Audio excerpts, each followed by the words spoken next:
여러분 안녕하십니까? 오늘부로 우리는 여호수아서 읽기를 마쳤습니다. 제가 이렇게 매 권이 끝날 때마다 여러분과 나누는 이유는 우리가 1년에 일독을 하는데 연대 순으로 읽고 있기 때문에 이전의 책과 이후의 책이 어떻게 연결되는지 그것을 맥을 잡아가는 것이 중요하기 때문에 이렇게 나누고 있습니다. 여호수아서를 읽으면서 저는 세 가지 관점에서 여러분과 나누고자 합니다. 제가 감동받았던 점, 그리고 공정성을 어떻게 확보했는지, 그리고 그럼에도 불구하고 아쉬운 점이 있다면 무엇이 있는지를 나누려고 합니다. 여호수아서 처음 1장에 보면 여호수아에게 하나님께서 강하고 담대하라, 강하고 담대하라 이것을 4번이나 반복하는 것을 볼 수가 있습니다. 그렇다면 여호수아가 그때가 94세 정도 되었는데 무엇이 그렇게 두려웠을까요? 무엇이 그렇게 놀라운 일이 있을 수 있을까요? 한번 생각해 봅니다. 여호수아는 40년 동안 함께 동행했던 모셔왔던 모세가 죽었습니다. 그것도 어느 날 갑자기 이제 하나님의 부르심을 받고 갔습니다. 그런데 하나님께서 이제 모세가 죽었으니 여호수아 네가 리더가 되어라 라고 말씀하셨습니다. 모세가 살아있는 동안에 백성들이 모세를 반역하고 어려웠던 점들이 많은 것을 여러분이 아실 겁니다. 그리고 모세가 죽으면서 여호수아에게 여러 가지 경고도 얘기했습니다. 백성들이 말을 잘 듣지 않을 수도 있다는 것을 암시하는 내용도 있습니다. 여호수아는 이제 백성들이 이끌고 요단강을 건너가서 또 그 가나안 7족속과 싸워야 합니다. 그리고 그 이후에 땅을 분배해야 합니다. 이제 여러 가지 어려운 점들이 있으니 두려웠을 것입니다. 그런데 정말 하나님께서 여호수아를 세울 때에 그 안에 나의 영이 머무는 자다라고 해서 세웠습니다. 조건이 그렇습니다. 제가 감동받은 첫 번째 내용은 리더십 이양의 과정에서 그 주연인 여호수아와 조연인 갈렙이 아름다운 동행을 하는 장면을 보게 되는 것입니다. 언제나 지도자가 되는 것은 사람들 간에 갈등을 일으키고 경쟁하는 분위기가 있는 것입니다. 그런데 여호수아가 지도자로 세워졌을 때 갈렙이 협조하는 모습은 아름다운 장면입니다. 여호수아와 갈렙은 12정탐꾼들과 함께 가서 이제 가나안 땅의 내용들 그 상황을 모세에게 전했었습니다. 그러니까 여호수아나 갈렙은 조금도 어떤 조건에 있어서 좀 누가 더 우월하고 열등하다고 하는 것을 알 수 없을 만큼 하나님의 신실한 사역자들이었습니다. 여호수아는 에브라임 지파입니다. 그리고 갈렙은 유다 지파입니다. 근데 에브라임 지파가 그 20세 이상 싸움에 나갈 만한 사람들이 32,500명 정도 되었고 유다 지파는 76,500명이었습니다. 거의 배가 차이가 나는 것이죠. 군사수로 본다면 당연히 갈렙이 지도자가 되어도 전혀 손색이 없었을 것입니다. 그런데 하나님은 여호수아를 세웠습니다. 이때 갈렙이 어떤 자세를 취하느냐는 우리들에게 상당히 시사하는 바가 크다고 생각이 듭니다. 여호수아서 14장에 가보면 갈렙이 여호수아 앞에 와서 했던 말이 있습니다. 여호수아서 14장을 한번 가보겠습니다.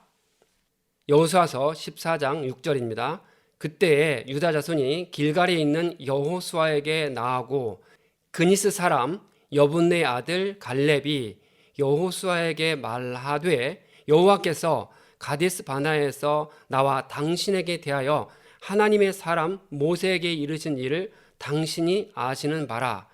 내 나이 40세에 여호와의 종 모세가 가데스 바나에서 나를 보내어 이 땅을 정탐하게 하였으므로 내가 성실한 마음으로 그에게 보고하였고. 여호수아서 14장 13절입니다. 여호수아가 여분의 아들 갈렙을 위하여 축복하고 헤브론을 그에게 주어 기업을 삼게 하매. 갈렙은 이제 여호수아 앞에 와서 요구하는 것이 아낙자손 네피림의 후손이 들어있는 그런 헤브론을 달라고 하는 것입니다. 난공불락의 지역을 자기가 차지하겠다고 하는 것입니다.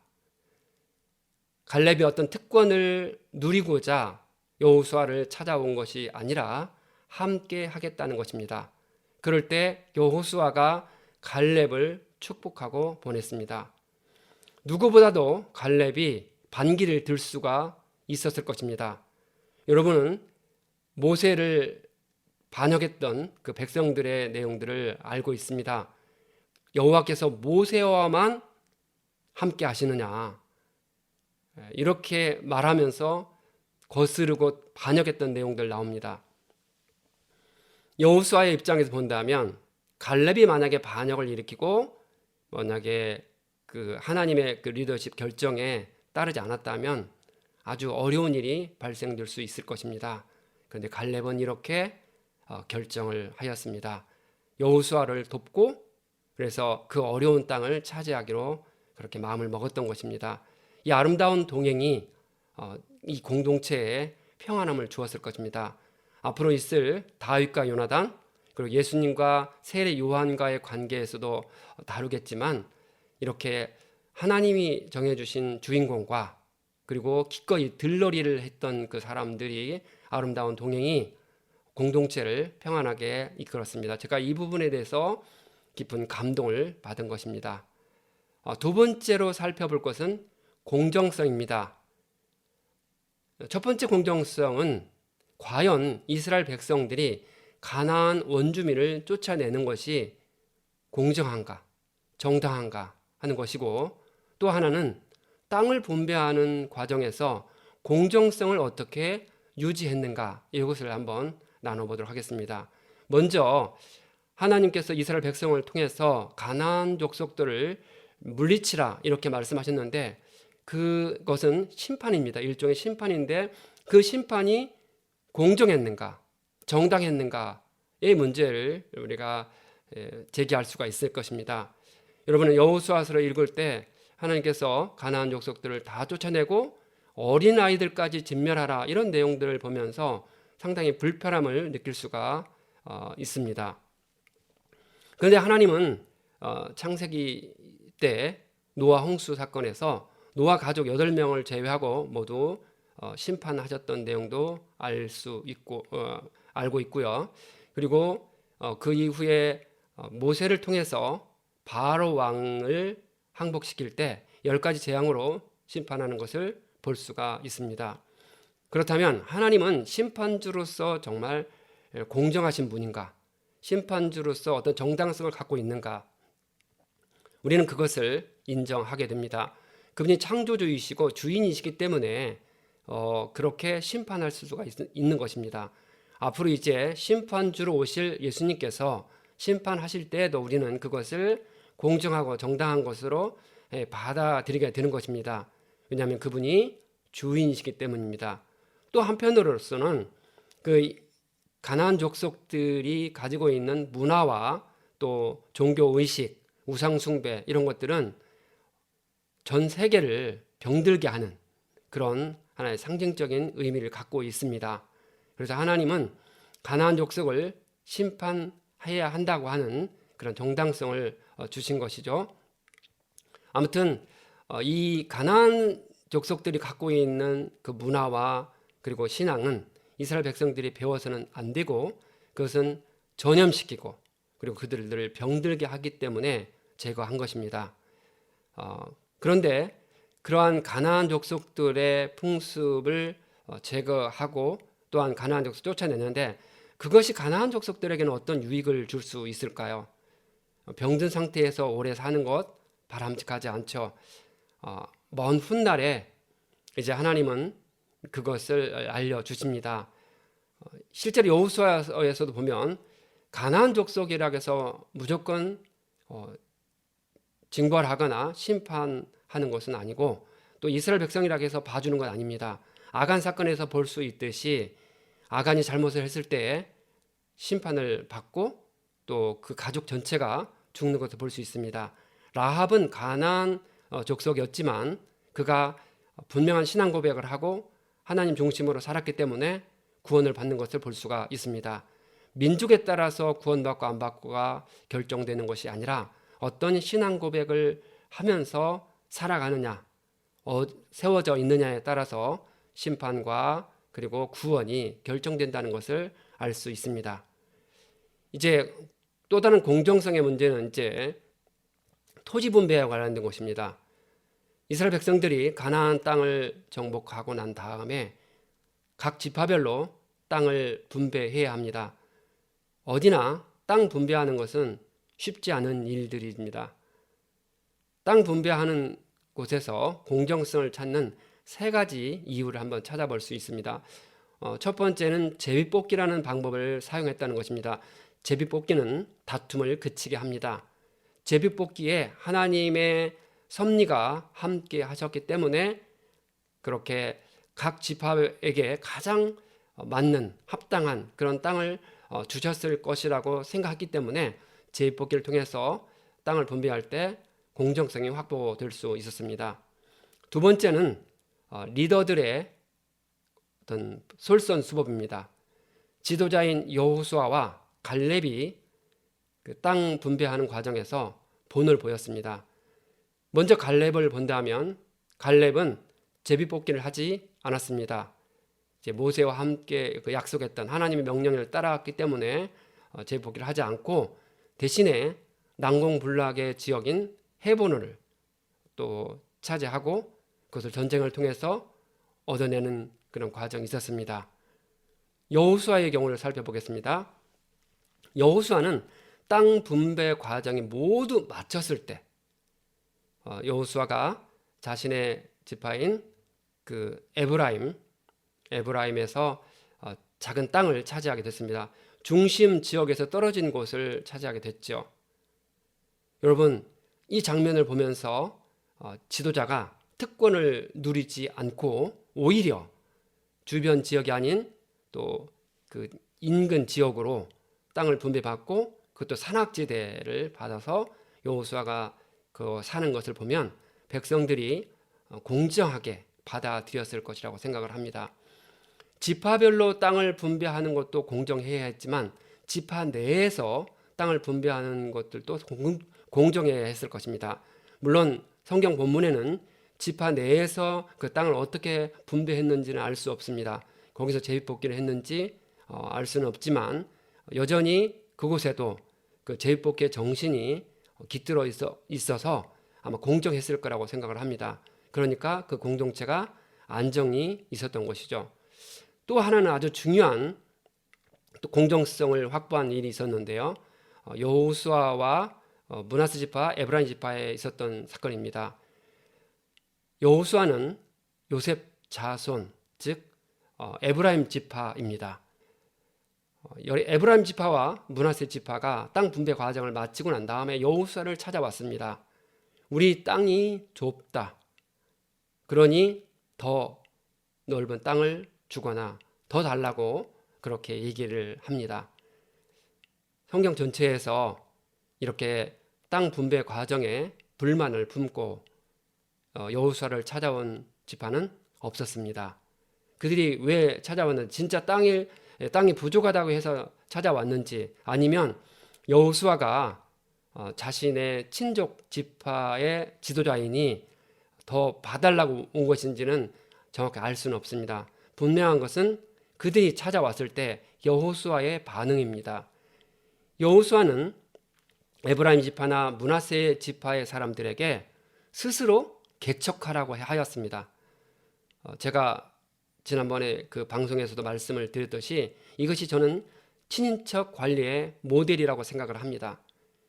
친인척이 찾아왔기 때문에 더 주고, 그리고 그 자신의 그 권한을 이용해서 혜택을 줬다 한다면 공정성은 깨졌을 것입니다. 그러나 여호수아는 스스로 개척하라고 하는 말을 두 번이나 하면서 그들이 이 공정성을 깨뜨리지 않도록 하였습니다. 이렇게 이스라엘 백성들이 땅 분배하는 과정에서 이 제비뽑기를 하거나 또한 지도자가 본을 보이거나 그리고 또 친인척에게 특권을 주지 않는 그런 일을 통해서 공정성을 확보했습니다. 다음으로 이제 제가 여호수아를 읽으면서 아쉬운 점이 있었다는 것을 좀 나누고 싶습니다. 첫 번째 아쉬운 점은 왜 이스라엘 백성들은 모든 가나안 족속들을 쫓아내지 못했을까입니다. 유다 지파가 이제 가나안 족속들 중에서 쫓아내지 못했던 내용들이 나오는데 한번 살펴보겠습니다. 여호수아서 11장 22절입니다. 이스라엘 자손의 땅에는 아낙 사람들이 하나도 남지 아니하였고 가사와 가드와 아스도데만 남았더라. 이 한 절 말씀이 아주 중요합니다. 가사, 가드, 아스돗. 나중에 이곳에서 어떠한 치욕적인 일들이 일어나는지를 잠깐 살펴봅니다. 우선은 가사에서 일어난 일입니다. 나실인 삼손이 가사에 가서 기생을 만나 들어가서 비참한 최후를 맞이하는 것을 볼 수가 있습니다. 가드에서는 어떤 일이 일어났습니까? 가드 사람 골리앗이 여호와 하나님을 비방하고 멸시하고 하는 내용입니다. 물론 다윗에 의해서 골리앗이 제거되기는 했지만 다윗 시대까지 그렇게 가드 사람이 나와서 이스라엘을 괴롭히고 힘들게 했다는 것을 알 수가 있습니다. 아스돗, 이곳에서는 어떤 일이 일어났습니까? 엘리의 아들 홈니와 비느하스가 언약궤를 가지고 전쟁터에 나갔다가 언약궤를 빼앗겼습니다. 다곤 신전에 여호와의 언약궤가 이렇게 전리품처럼 배치된 곳을 볼 수가 있습니다. 물론 하나님께서 역사하셔서 아스돗에서 나왔지만 언약궤가 빼앗기는 사건은 이스라엘의 국치일이라고 볼 수가 있습니다. 그들이 남겨놨던 가사, 가드, 아스돗의 그 사람들이 두고두고 이스라엘의 가시가 되고 올무가 되었다는 것을 알 수가 있습니다. 그래서 여호수아가 이스라엘 백성들에게 한 말이 있습니다. 가나안 족속을 완전히 쫓아내야 한다. 그 이유는 가나안 족속이 너에게 올무가 되기 때문이다 라고 말씀하셨습니다.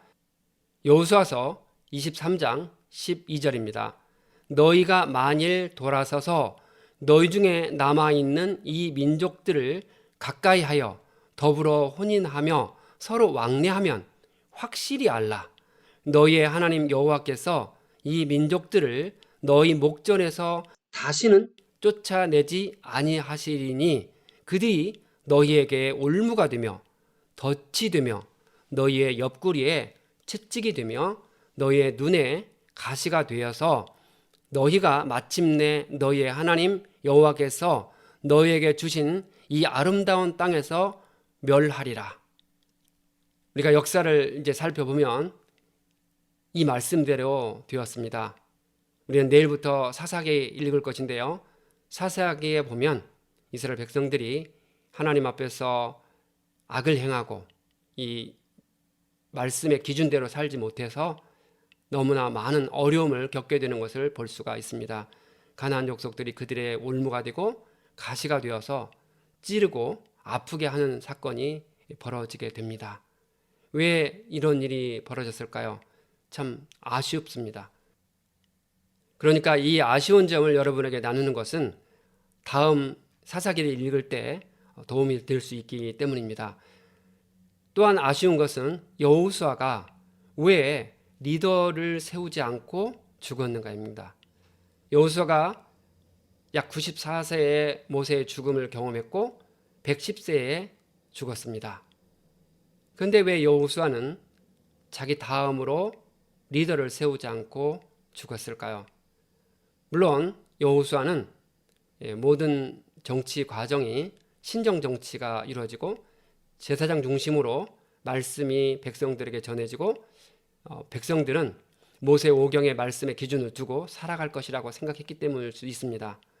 마지막으로 여호수아가 했던 말을 한번 살펴보면 그 내용을 통해서 여호수아가 어떤 마음이 있었는지를 알 수가 있습니다. 여호수아서 24장으로 가보겠습니다. 여호수아서 24장 14절입니다. 그러므로 이제는 여호와를 경외하며 온전함과 진실함으로 그를 섬기라. 너희의 조상들이 강 저쪽과 애굽에서 섬기던 신들을 치워버리고 여호와만 섬기라. 만일 여호와를 섬기는 것이 너희에게 좋지 않게 보이거든 너희 조상들이 강 저쪽에서 섬기던 신들이든지 또는 너희가 거주하는 땅에 있는 아모리 족속의 신들이든지 너희가 섬길 자를 오늘 택하라. 오직 나와 내 집은 여호와를 섬기겠노라. 여러분 앞으로 성경을 읽어 가시면서 확인할 수 있는 것은 여호와만 섬기는 사람과 여호와도 섬기는 사람으로 나눌 수 있습니다. 오늘날에도 여호와만 섬기는 사람과 여호와도 섬기는 사람으로 나눌 수가 있을 것입니다. 여호와만 섬기라고 하는 것이죠. 만과 도 하나의 차이지만 엄청난 차이입니다. 예수만이 구원입니다. 예수도 구원이다. 아닙니다. 예수만 구원이시죠. 예수만이 우리의 죄를 사해 줄 수 있고 우리가 죄가 사함받았을 때 구원을 받을 수가 있는 것입니다. 따라서 이 여호수아가 백성들에게 마지막으로 남긴 이 말 속에서 아쉬움이 남습니다.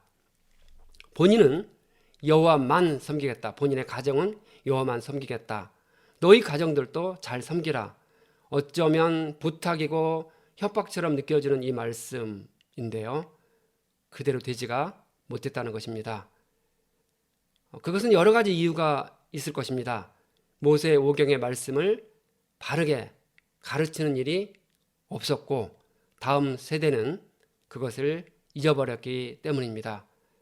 여호수아는 처음 시작할 때 두렵고 떨림으로 이 리더십을 시작했고 그리고 정복 전쟁을 다 마치고 백성들에게 마지막 그렇게 부탁을 하였는데 이 부탁대로 되지 않았다는 것입니다. 가나안 족속들과 혼인하고 그들의 딸을 며느리로 맞이하고 자신들의 딸을 그 가정에 며느리로 주어서 혼합되어 버렸습니다. 먼 훗날 이제 북왕국인 사마리아가 아수르에 의해서 점령당하고 그래서 그때 사람들이 하나님을 어떻게 섬겨야 하는가 했을 때에 하나님도 섬기는 일이 벌어졌습니다.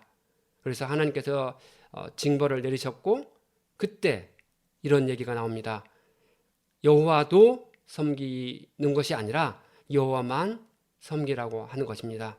그렇게 해서 다시 기준이 잡혀졌는데 긴 시간이 걸렸습니다. 여러분을 마무리를 하면서 아쉬운 점, 여호수아가 남긴 그 아쉬운 점을 우리는 타산지석으로 삼았으면 좋겠습니다. 우리 모두 여호와만 섬기는 일이 있었으면 합니다.